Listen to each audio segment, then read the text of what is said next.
Assalamualaikum sahabat hijrah.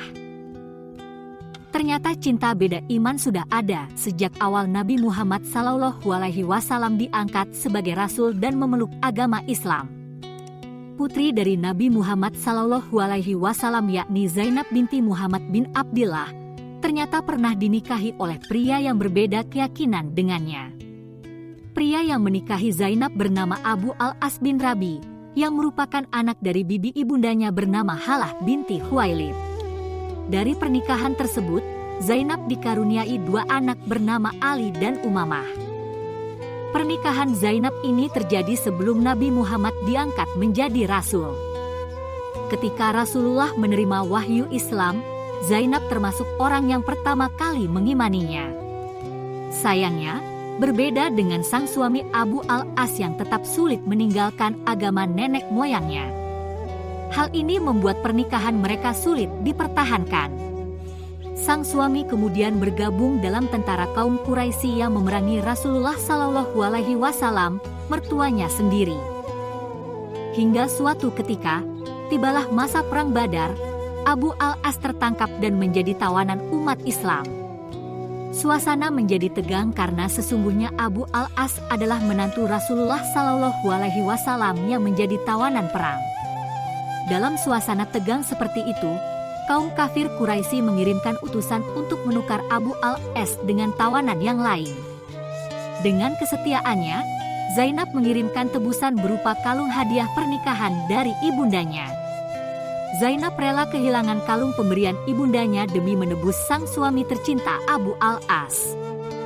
Ketika Rasulullah melihat kalung Zainab yang merupakan hadiah dari ibundanya Khadijah, hatinya pun merasa iba atas pengorbanan putrinya itu. Wahai kaum muslimin, jika kalian dapat melepaskan tawanan bernama Abu Al-As bin Rabi, serta mengembalikan tebusannya kepada Zainab, maka silakan kalian melakukannya. Demikian Rasulullah bersabda. Dikutip dari channel Tinta Mahabbah. Mendengar sabda Rasulullah, umat Islam yang terlibat perang kemudian mau melepaskan tawanannya yang tak lain adalah Abu Al-As. Suami Zainab pun dilepaskan dan tebusan dikembalikan. Saat dilepaskan, Rasulullah memberi syarat pada Abu Al-As. Syaratnya, jika dilepaskan, Abu Al-As mau meninggalkan Zainab. Akan tetapi, ia boleh bersama Zainab apabila ia mau memeluk Islam tanpa suatu paksaan. Sayangnya, Abu Al-As tetap memegang teguh agama nenek moyangnya. Setelah dilepas, Abu Al-As kembali ke Makkah. Ia merelakan Zainab untuk dikembalikan kepada ayahnya, Rasulullah, di Madinah.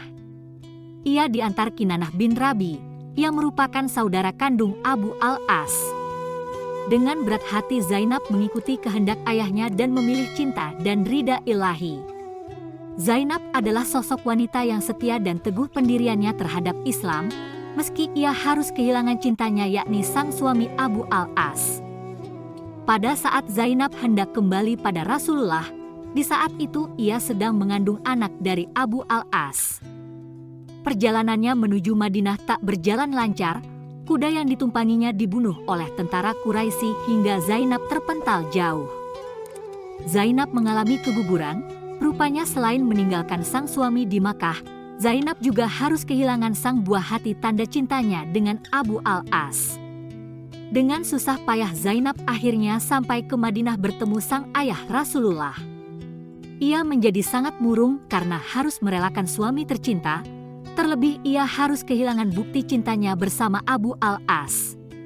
Hingga tiba suatu hari Abu Al-As melakukan perjalanan untuk berdagang, tak disangka Abu Al-As dirampok kaum muslim. Harta yang dibawa semua dirampas, bahkan harta yang merupakan titipan orang lain juga habis diambil. Abu Al-As melarikan diri dan teringat Zainab, wanita mulia yang pernah menjadi istrinya itu, wanita yang dengan setia dan tulus mencintainya.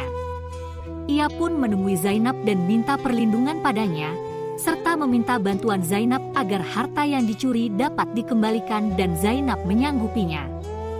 Rasulullah mengatakan, "Wahai putriku, muliakanlah tempatnya, jangan biarkan dia menyentuhmu, karena dia tidak halal bagimu selama ia masih musyrik, seperti dilansir dari video kisah cinta beda agama putri Rasulullah, Siti Zainab.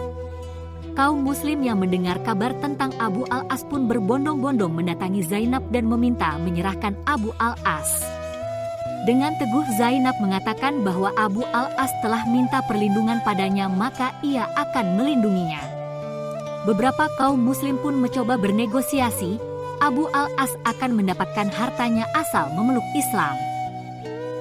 Mendengar hal itu sontak membuat Abu al-As menjawab, "Sungguh buruk awal Islamku, jika aku mengkhianati amanah harta yang dipercayakan padaku." Kaum muslim pun tetap mengembalikan harta Abu al-As demi kemuliaan Rasulullah Shallallahu Alaihi Wasallam dan sebagai penghormatan pada Zainab. Setelah mendapatkan hartanya dan harta orang banyak yang dititipkan, Abu al-As pun kembali ke Makkah dan mengembalikan harta yang merupakan titipan. Dan bertanya, "Wahai kaum Quraisy, masih adakah harta di antara kalian padaku?"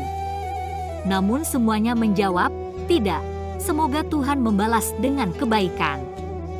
Kami telah mendapatimu, kamu seorang yang jujur dan mulia."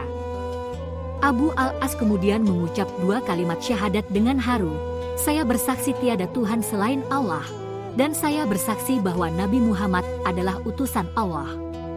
Tiada yang menghalangi aku masuk Islam di hadapan Muhammad Sallallahu Alaihi Wasallam." Abu al-As mantap memeluk Islam dan kembali bersatu dengan wanita yang sangat ia cintai.